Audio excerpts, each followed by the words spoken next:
let's compare the side views of a finished chair and one that we just built.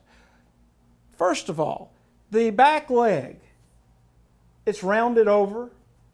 There's a line that kind of pops out right here. You've crowned this surface and you've crowned the front of the upper part of the leg to make this line kind of pop out. And that line follows all the way around. Nice hard line right here. Well, there's a hard line also underneath. And to make that hard line, you need to get rid of a lot of material right in here.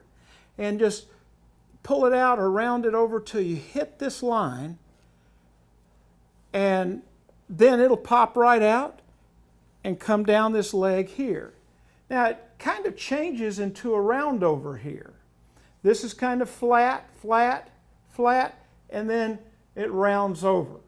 This is one of the most interesting views of the chair to me, in that it shows the sweep of those 13-degree bevels that we've made with the coopered seat.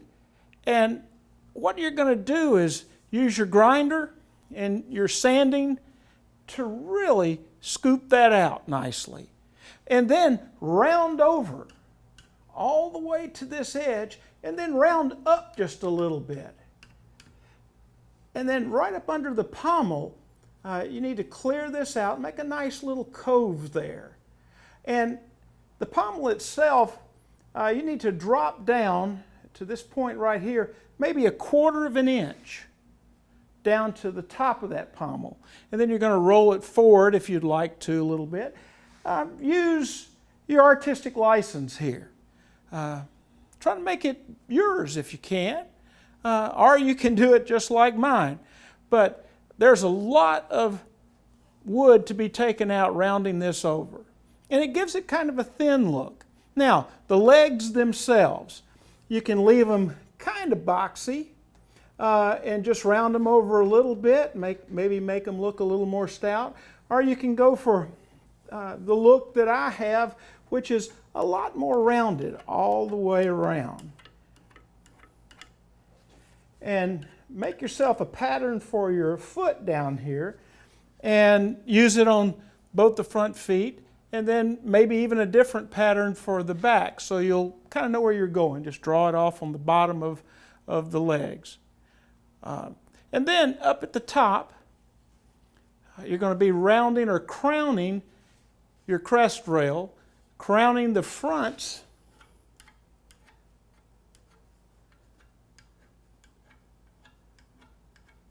of the upper part of the back legs. And then there's a line that will form here. It'll be a hard line in this area and a little softer there. And you'll flatten this out and kind of scoop it, make it concave so that it'll be comfortable to sit there on that joinery, and it'll just roll right up the back. If you roll your crest rail just a little bit, it'll also provide a little bit of lower lumbar support when the sitter sits. There's just an area of the back that has a lot of interest to me, and that's where this is kind of scooped out right here, and it's scooped out on the bottom, and it's also scooped this way in 3 different dimensions. I think that provides some interest. Now, you'll notice we have some holes here, the back of the joinery. What you need to do is make some little blocks. They could be a contrasting wood, or they could be ingrain or whatever, and fill those with some blocks, and it looks like that the seat tenons have been extended all the way through the back. And I think that has a good look to it. And remember to round these legs and give them that little splay, kind of a compound splay, and that makes them very interesting, and it keeps the chair from wanting to tip over.